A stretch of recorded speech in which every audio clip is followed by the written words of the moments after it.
proud papa. Prince Harry reveals Lilibet has taken her first steps and that Archie wants to be a pilot or astronaut when he grows up, but he and Meghan tell him it's your character that matters most. Prince Harry has revealed his 10-month-old daughter Lilibet has taken her first steps and is trying to keep up with her big brother Archie. In an interview with People magazine, the Duke of Sussex, 37, revealed he can't wait to take his children to the Invictus Games in the future and that Archie, who turns 3 next month, wants to follow in his footsteps to become a helicopter pilot. The royal, who is currently at the Invictus Games in The Hague, added he's a proud papa and that little Archie loved videos of wheelchair basketball and rugby that he showed him from the Invictus Games in Sydney in 2018.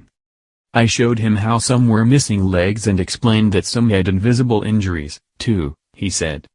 Not because he asked, but because I wanted to tell him. Kids understand so much, and to see it through his eyes was amazing because it's so unfiltered and honest. He added, when I talk to my son Archie about what he wants to be when he grows up, some days it's an astronaut, other days it's a pilot, a helicopter pilot obviously, or Quasi from Octonauts, referring to a daredevil cat from a children's cartoon.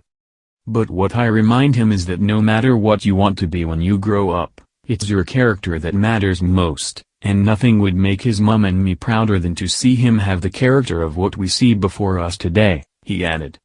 Speaking about the Invictus Games, where wounded, injured and sick servicemen and women compete, he went on, being a dad certainly adds another emotional layer to it.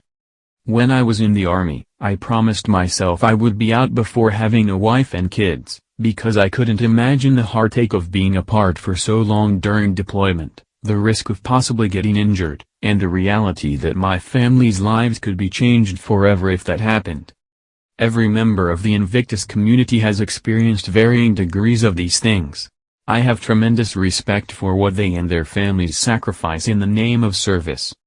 Reflecting on how things have changed since the Toronto Invictus Games, Prince Harry added, now, 5 years later, here we are in The Hague at the 5th Invictus Games, as parents of 2, and living in the US. I had always wanted to share these incredible moments with someone special, and to have Meg by my side means everything. Their daughter, Lilibet, has not met the Queen or Prince Charles, while little Archie hasn't seen his paternal grandparents or great-grandparents since he was 6 months old. Senior royal sources described the meeting as very cordial and incredibly warm and good-natured. Harry and Meghan reportedly opened the door to return from the US for the Queen's Platinum Jubilee celebrations, and told her of their plans to visit again so she can spend time with the children. The Queen is yet to meet her great-granddaughter, Lilibet, who was named after Her Majesty's childhood nickname. Archie, 7th in line to the British throne, is almost 3 months old and reports have previously hinted at the Queen's sadness at not having the chance to spend more time with him. Harry and his wife Meghan Markle, 40, made a visit to the Queen this week and told her she will be able to hug her great-grandchildren in the near future according to reports. Harry's comments comes as Buckingham Palace officials were today preparing for further bombshell revelations from Prince Harry after a major US TV network announced that he had given them a sit-down interview during the Invictus Games. NBC's Today Show revealed that the Duke of Sussex had spoken to presenter Hoda Kotb while in the Netherlands about the Invictus Games, his surprise visit with the Queen and life with his wife Meghan Markle. The chat will be previewed on NBC Nightly News tonight, which airs at 11:30 p.m. UK time, 6:30 p.m. Eastern Time, in New York, and then shown in full tomorrow on the Today program from 12 p.m. UK time, 7 a.m. Eastern Time. The palace will be concerned that Harry could make further claims about the royal family only a year after his infamous interview to Oprah Winfrey on CBS in which he and Meghan accused unnamed royals of racism. The Duke has a deeply strained relationship with his family, especially his father Prince Charles and brother Prince William, and missed last month's memorial service at Westminster Abbey for his grandfather Prince Philip. Harry's meeting with the Queen and Charles last Thursday before he arrived in The Hague was supposedly secret, but he has already revealed that it was great to see her and could now give more details about their discussion. The Duke has already said that his grandmother had plenty of messages for Team UK which he had already passed on, and told the BBC yesterday, "It was great to see her and I'm sure she would love to be here if she could." Royal aides will be concerned about details from a private meeting being divulged, which come on top of fears over what could be contained in his forthcoming memoirs and Netflix documenting his every move at the games. The Duke has already been accused in recent days of using his platform at the games to promote BetterUp, the California mental health startup for whom he is Chief Impact Officer, after the two announced a partnership. Meanwhile today, Harry played table tennis and virtual golf today as his visit to the games continued alone after his wife Meghan, 40, left him in The Hague to fly home to their children Archie and Lilibet at their $14 million home in California. Earlier this week, the Duke of Sussex spoke of his drive to make the world a better place for his children and said that people shouldn't bring children into the world unless they're willing to improve it for them. Speaking with the Netherlands Kindercorrespondent reporters during the Invictus Games at The Hague, Harry said he wanted his two young children to grow up in a fairer world, a safer world, a more equal world. "It's not going to be easy, but I will never, ever rest until I have as a parent at least tried to make the world a better place for them, because it is our responsibility that the world is the way it is now," the Duke told the child reporters, aged 11 and 12. "I don't think that we should be bringing children into the world unless we're going to make that commitment to make it better for them. We cannot steal your future." While in the Netherlands, the Duchess of Sussex revealed she is missing her two young children. Meghan made the confession as she sat in of a reading to a group of 12 children in a private event held in the Zoo Park on the second day of the event. She told British Army veteran James Stride that she had wanted to attend the reading as it meant she was around children, and they reminded her of her own back home in California. "Meghan was quite chatty and told me she was missing her children," said James, one of the GB competitors in the games being held in The Hague. "She said she wanted to be with children as she was missing her own." The couple's first trip to Europe is understood to be the longest they have been apart from their two young children. Harry has previously spoken at length about his desire to improve the world for his children, and has openly discussed how he is trying to break the cycle of pain and suffering of his own upbringing with Archie and Lilibet. "I don't think we should be pointing the finger or blaming anybody, but certainly when it comes to parenting, if I've experienced some form of pain or suffering because of the pain or suffering that perhaps my father or my parents had suffered, I'm going to make sure I break that cycle so that I don't pass it on," the Duke said in an interview with ITV last year. "It's a lot of genetic pain and suffering that gets passed on anyway, so we as parents should be doing the most we can to try and say, you know what, that happened to me, I'm going to make sure that doesn't happen to you."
Europe is understood to be the longest they have been apart from their two young children. Harry has previously spoken at length about his desire to improve the world for his children, and has openly discussed how he is trying to break the cycle of pain and suffering of his own upbringing with Archie and Lilibet. I don't think we should be pointing the finger or blaming anybody, but certainly when it comes to parenting, if I've experienced some form of pain or suffering because of the pain or suffering that perhaps my father or my parents had suffered, I'm going to make sure I break that cycle so that I don't pass it on, the Duke said in an interview with ITV last year. It's a lot of genetic pain and suffering that gets passed on anyway, so we as parents should be doing the most we can to try and say, you know what, that happened to me, I'm going to make sure that doesn't happen to you.